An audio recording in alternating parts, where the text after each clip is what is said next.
नमस्कार, आप देख रहे हैं एवन उत्तर प्रदेश। मैं हूं आपके साथ हर्षदा जोशी। आइए नजर डाल लेते हैं इस वक्त की हेडलाइंस पर।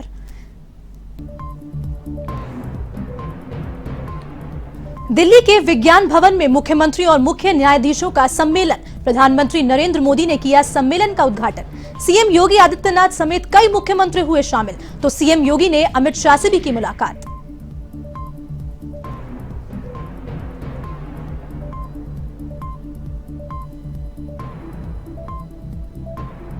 डिप्टी सीएम ब्रजेश पाठक का वाराणसी दौरा। दीनदयाल उपाध्याय अस्पताल का किया निरीक्षण।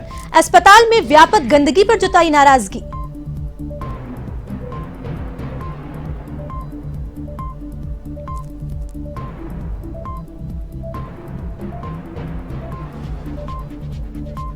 हरदोई में मझीला पुलिस ने की बड़ी कार्यवाही। अवैध असलहा फैक्ट्री का किया भांडाफोड़। 4 बदमाशों से भारी मात्रा में अवैध हथियार बरामद।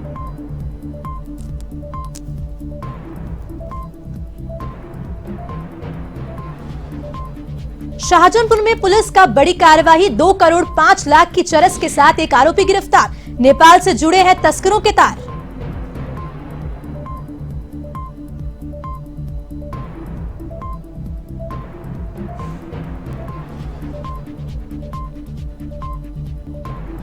जौनपुर पुलिस की कार्यवाही। 3 शातिर नशीले पदार्थों के तस्करों को किया गिरफ्तार। 40 लाख रुपए कीमत का 1.25 क्विंटल गांजा पकड़ा। पूछताछ में हो सकता है बड़ा खुलासा।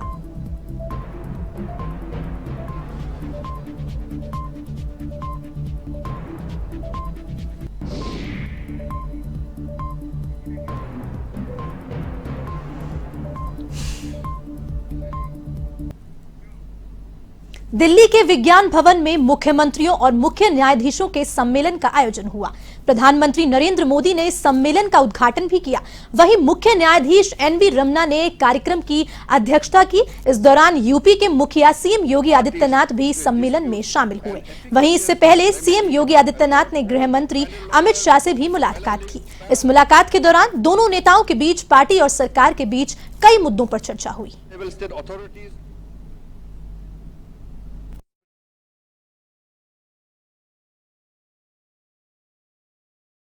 राज्य के मुख्यमंत्रियों और हाईकोर्ट के मुख्य न्यायाधीशों की ये जॉइंट कॉन्फ्रेंस हमारी संवैधानिक खूबसूरती का सजीव चित्रण है। मुझे खुशी है कि इस अवसर पर मुझे भी आप सबके बीच कुछ पल बिताने का अवसर मिला है। हमारे देश में जहां एक और जुडिशरी की भूमिका संविधान संरक्षक की है, वहीं लेजिस्लेचर नागरिकों की आकांक्षाओं का प्रतिनिधित्व करता है। मुझे विश्वास है कि संविधान की इन 2 धाराओं का ये संगम, ये संतुलन देश में प्रभावी और समयबद्ध न्याय व्यवस्था का रोडमैप तैयार करेगा। मैं आप सभी को इस आयोजन के लिए हृदय से शुभकामनाएं देता हूं। साथियों, मुख्यमंत्रियों और मुख्य न्यायाधीशों की ज्वाइंट कॉन्फ्रेंस पहले भी होती आई है और उनसे हमेशा देश के लिए कुछ न कुछ नए विचार भी निकले हैं। लेकिन ये इस बार ये जो आयोजन अपने आप में और भी ज्यादा खास है। आज ये कॉन्फ्रेंस एक ऐसे समय में हो रही है जब देश अपनी आजादी का अमृत महोत्सव मना रहा है। आजादी के इन 75 सालों ने जुडिशरी और एग्जीक्यूटिव दोनों के ही रोल्स और रिस्पॉन्सिबिलिटीज को निरंतर स्पष्ट किया है। जहां जब भी जरूरी हुआ देश को दिशा देने के लिए ये रिलेशन लगातार इवॉल्व हुआ है। आज आजादी के अमृत महोत्सव में जब देश नए अमृत संकल्प ले रहा है, नए सपने देख रहा है, तो हमें भी भविष्य की तरफ देखना होगा। 2047 में जब देश अपनी आजादी के 100 साल पूरे करेगा, तब हम देश में कैसी न्याय व्यवस्था देखना चाहेंगे। हम किस तरह अपने जुडिशियल सिस्टम को इतना समर्थ बनाएं कि वो 2047 के भारत की आकांक्षाओं को पूरा कर सके, उन पर खरा उतर सके।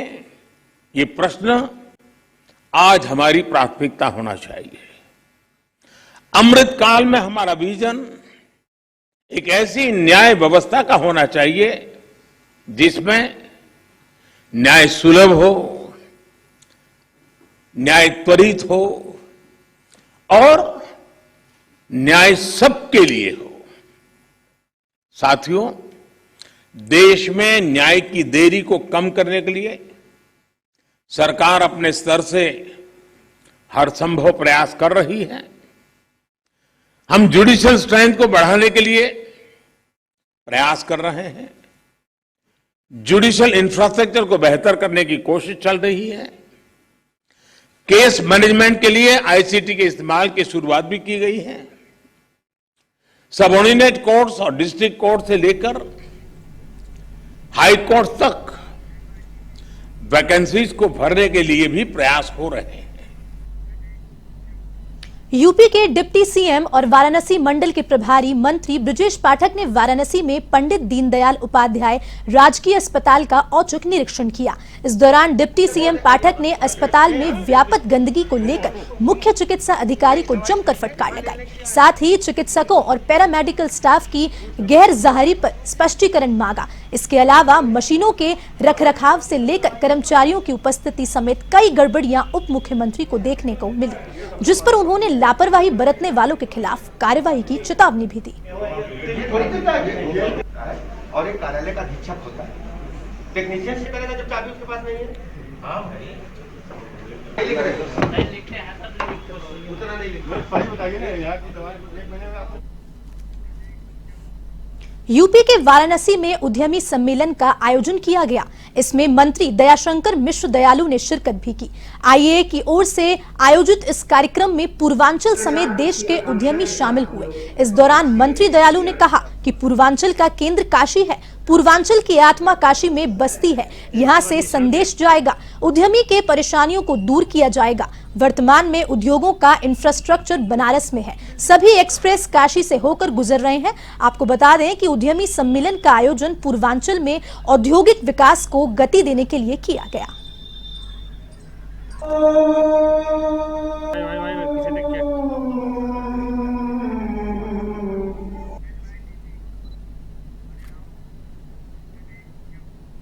पीलीभीत के अमरिया थाना क्षेत्र में एक दिल दहला देने वाली घटना सामने आई है। यहां एक युवक ने घर में घुसकर रविंद्रपाल और उसके परिजनों से मारपीट की और फायरिंग कर दी, जिसमें रविंद्रपाल की मौत हो गई। वहीं आरोपी घर से फरार हो गया और खुद को भी गोली मार ली, जिससे उसकी भी मौत हो गई। सूचना के बाद पुलिस मौके पर पहुंची और शवों को कब्जे में ले लिया। फिलहाल रविंद्रपाल की मां बहन अस्पताल में भर्ती है और पुलिस इस मामले की जांच कर रही है।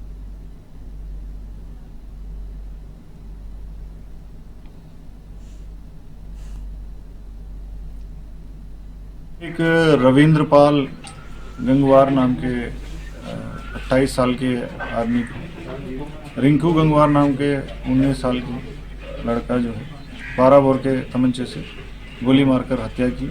उसके बाद वहाँ से भाग के वहाँ से 20 मीटर 25 मीटर दूरी पे रास्ते में अपने को खुद को गोली मार लिया है। दोनों को हॉस्पिटल पहुँचाया गया है। वहाँ पे ब्रॉड डेड डिक्लेयर कर दिए गए हैं, मॉर्चरी में बॉडी रखवा दी गई है। इसके बैकग्राउंड में क्या है हम लोग जांच कर रहे हैं। फिलहाल पूरा परिवार हॉस्पिटल में है, इसलिए कोई तथ्य गांव के ओर से कोई बोलने को तैयार नहीं है। बट ये पता चला कि पहले जो रिंकू गंगवार है, उसके बहन इसी गांव में भी आई हुई है, तो इनके यहाँ आना जाना था, पहले से एक दूसरे को जानते हैं। बाकी घटना का क्या मूल कारण है, क्यों हुआ, कैसे हुआ, ये सब जांच के विषय में जांच कर रहे हैं और जांच के तथ्यों के आधार पर। यूपी में भारी बिजली कटौती से आम जनता भीषण गर्मी का सामना करने को मजबूर है। इसी कड़ी में महाराजगंज के नौतनवा नगर पालिका में रहने वाले उद्योग व्यापार मंडल के लोगों ने बिजली विभाग ऑफिस पर पहुंचकर अधिशासी अभियंता के माध्यम से मुख्यमंत्री और ऊर्जा मंत्री के नाम ज्ञापन सौंपा और रोजाना 20 घंटे बिजली देने की मांग भी की। वहीं बिजली विभाग के अधिकारियों का कहना है कि कोयले की कमी के चलते हैं बिजली सुचारू रूप से नहीं मिल रही। आने वाले 10 से 15 दिनों में बिजली पहले की तरह सुचारू रूप से मिलने की संभावना जताई जा रही है।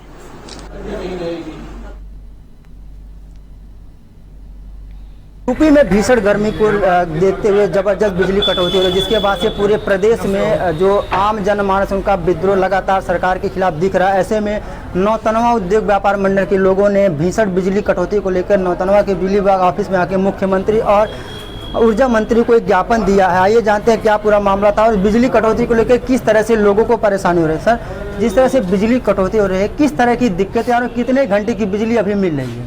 अभी तक बहुत अगर बिजली मिल रही है, ज़्यादा से ज़्यादा 8 से 10 घंटा मिल रही है और इतनी गर्मी पड़ रही है, इसी समय संचारी रोग आता है हमारे पूर्वांचल में और लाइट ना होने की वजह से ये रोग बहुत तेज़ी से बढ़ेगा। अभी 2 साल बाद कोरोना से किसी तरीके से हमारे व्यापारी उभरे हुए हैं, धीरे धीरे उभर रहे हैं, पूरी तरह उभर भी नहीं पाए हैं। छोटा छोटा लघु उद्योग नौतनवा में है, बिजली न होने की वजह से सारे लोग लघु उद्योग बंद होते जा रहे हैं। बिजली बिल आदमी कहाँ से देगा, समस्याएं बढ़ती जा रही हैं, लोग बीमार हो जाएंगे। इसलिए हम शासन प्रशासन से मांग करते हैं कि बिजली कम अगर नहीं 24 घंटे तो कम से कम 20 घंटे देने की कृपा करें। मतलब 1 महीना पहले कितने घंटे बिजली कस्बों में मिल रही थी, अभी क्या पोजीशन है? पहले लगभग 20 घंटे मिल रही थी, अब 8 से 10 घंटे मिल रही है। किस तरह की दिक्कतें हो रही हैं? चूँकि गर्मी है और जिस तरह से बिजली कटौती हो रही है, क्या दिक्कतें हो रही हैं? इस भीषण गर्मी में विद्युत कटौती जो चल रही है नौतनवा में, कम से कम 12 से 14 घंटे 16 घंटे बिजली कट रही है। उसमें कोई दिक्कत नहीं, एकदम बहुत परेशानी हो गई है। बच्चों के पढ़ाई लिखाई में बहुत ज़्यादा परेशानियाँ हो गई हैं। गर्मी का ये हाल है, लोग उमस में एकदम अपनी किस तरह से जीवन यापन कर रहे हैं, बहुत ही दिक्कत हो गई है। क्या आपने अभी यहाँ पे बिजली विभाग के ऑफिस पे क्या आपने मांग किया है, किसको आपने शिकायत किया है? हमने मुख्यमंत्री साहब को शिकायत की है, हम ऊर्जा मंत्री जी को ज्ञापन दिए हैं कि कम से कम हमारे नौतनवा की लाइट 20 से 21 घंटे करने की कृपा करें। अगर बिजली कटौती में सुधार नहीं होता है तो क्या क्या दिक्कतें हो सकती हैं? बिजली कटौती में सुधार नहीं हुआ तो बहुत सी दिक्कतें होंगी। आने वाले दिनों में कितनी बीमारियां बढ़ रही हैं उसकी दिक्कत होगी, बच्चों को पढ़ाई लिखाई की दिक्कत होगी, छोटे छोटे लोग उद्योग हैं वो बर्बादी के कगार पे आ जाएंगे। बताइए, क्या सरकार को इस पर एक्शन लेने की जरूरत है? बिल्कुल एक्शन लेना है। किस तरह की दिक्कतें हो रही हैं? अब यही है कि जो है बच्चों का पढ़ाई लिखाई खराब हो रहा है, छोटे छोटे उद्योग जो है वो ख़त्म हो रहे हैं। तो सर, कितने बिजली जो कटौती, क्या क्या दिक्कतें आम लोगों को हो रही हैं? बहुत सारी दिक्कतें हो रही हैं, पढ़ाई में दिक्कतें हो रही हैं, व्यापार में दिक्कतें हो रही हैं, फैक्ट्रियां बंद पड़ी हैं, रात में सोने में दिक्कत होती है, लाइट ना होने वजह से बहुत सारी दिक्कतें हैं। इससे क्या क्या मांग आज आप लोगों ने किया? हमने मांग किया कम से कम 20 घंटे कम से कम तहसील में नौतनवा नगर में 20 घंटे कम से कम लाइट मिले। हमारे साथ कुछ और भी लोग आए, उनसे जानते हैं। सर, जिस तरह से बिजली कटौती इस गर्मी में क्या क्या दिक्कतें हो रही हैं? बच्चों का एग्जाम चल रहा है, उनके लिए भी बहुत बड़ी दिक्कतें हैं। रात में 12 बजे से लाइट कट जा रही है, सुबह 6 बजे 5 बजे लाइट आ रही है, तो इसके लिए बहुत दिक्कत हो रही है। व्यापारी को दिन भर परेशानी होती है। मौजूदा समय कितने घंटे की अभी बिजली मिल रही है, रात दिन मिला के? 8 से 10 घंटे बिजली मिल रही है। क्या दिक्कतें हो रही बिजली कटौती से? बहुत दिक्कत है सर लाइट के लिए। नौतनवा में बच्चों का पेपर चल रहा है, बीए का भी पेपर चल रहा है, बीएससी का पेपर चल रहा है, बच्चों को पढ़ने में दिक्कत हो रहा है, गर्मी बहुत ज़्यादा है, इसके लिए बहुत परेशानियाँ है। क्या मांग किया आपने? हमें लाइट का मांग किया है मुख्यमंत्री जी से, ऊर्जा मंत्री से, कि हमारे नौतनवा में 21 घंटा कम से कम 21-22 घंटा लाइट आनी चाहिए। आपको बता दें, अप्रैल महीना चल रहा है, जो टेम्परेचर है दिन का लगभग 40 से 50% है। भीषण गर्मी पड़ रही है, लोगों का जीना वाला, लोग दिन में कम ही सड़कों पर निकल रहे हैं और उसके बावजूद एक तरफ गर्मी का माहौल, दूसरी तरफ लगातार जिस तरह से बिजली कटौती और इससे आम जनता को काफ़ी समस्या हो रही है। लोग घरों से बाहर निकल रहे हैं, काफ़ी दिक्कतें हो रही हैं, जिसको शायद सरकार गंभीरता से नहीं ले। और उसी की बदौलत आज नौतनवा उद्योग व्यापार मंडल के लोगों ने बिजली विभाग को एक शिकायत किया है। बिजली विभाग के नाम से मुख्यमंत्री और ऊर्जा मंत्री को शिकायत दिया है। इनकी मांग है कि बिजली को कम से कम 20 घंटे की जाए ताकि इनकी समस्याएं खत्म हो। कैमरा पर्सन के साथ मैं एवन। यूपी के वाराणसी में काशी हिंदू विश्वविद्यालय के सामाजिक विज्ञान संकाय के सम्मत भवन में अमृत महोत्सव सम्मान समारोह का आयोजन किया गया, जिसमें उत्तर प्रदेश के मुख्य सचिव गृह अवनीश अवस्थी को भारतीय संस्कृति के संरक्षण सम्मान और पद्मश्री प्रख्यात लोक गायिका मालिनी अवस्थी भारतीय संस्कृति सम्मान से सम्मानित किया गया।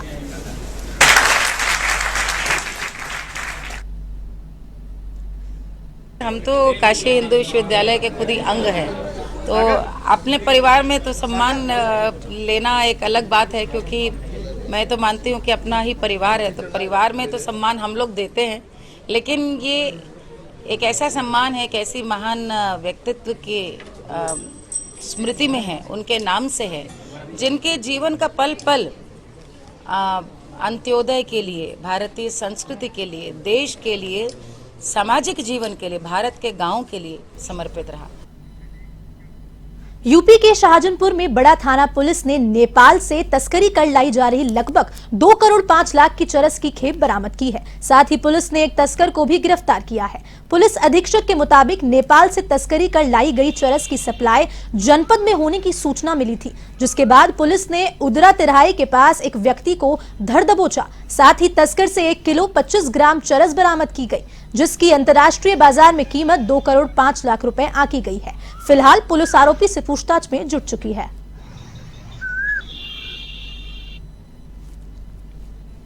ये मादक पदार्थों की तस्करी करने वाले अपराधियों के विरुद्ध निरंतर चल रही कार्रवाई के क्रम में आज सुबह थाना बंडा को एक महत्वपूर्ण सफलता प्राप्त हुई। उनके द्वारा मुखबिर की सटीक सूचना पर भजन्य नामक व्यक्ति जो थाना बंडा क्षेत्र का रहने वाला है, उसकी गिरफ्तारी की गई है।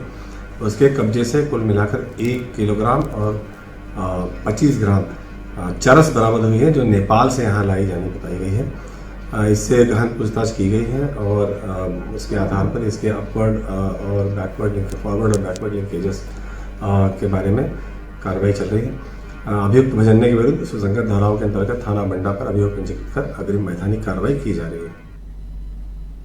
जौनपुर की मुगराबाद शाहपुर पुलिस ने 3 शातिर बदमाशों को गिरफ्तार किया है। पुलिस ने आरोपियों से 40 लाख रुपए कीमत का 1 क्विंटल 25 किलो गांजा जब्त किया है। साथ ही एक वाहन और मोबाइल भी जब्त किया है।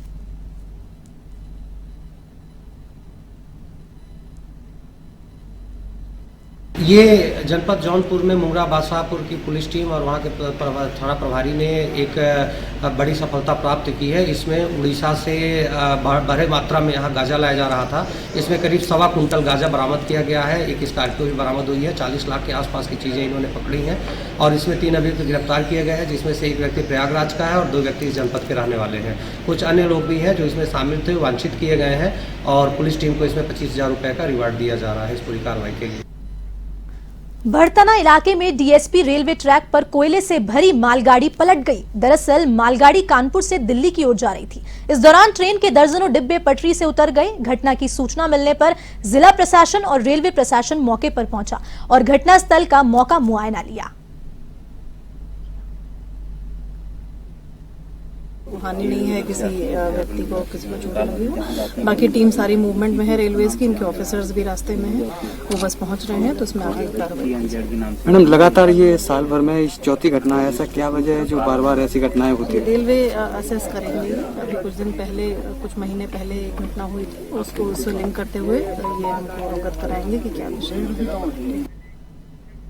खबर लखीमपुर खीरी से है, जहां भारत नेपाल सीमा पर बह रही मुहाना नदी से 3 बच्चे बह गए। 2 बच्चों को ग्रामीणों ने बचाया और एक बच्चे की पानी में डूबने से मौत हो गई। आपको बता दें कि तीनों बच्चे मेला देखने गए थे, जहां नहाते समय ये हादसा हो गया।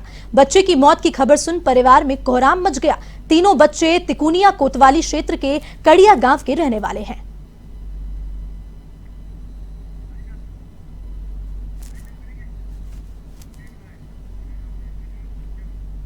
फिलहाल बुलेटिन में इतना ही। आप देश और दुनिया की तमाम खबरों के लिए देखते रहिए एवन उत्तर प्रदेश।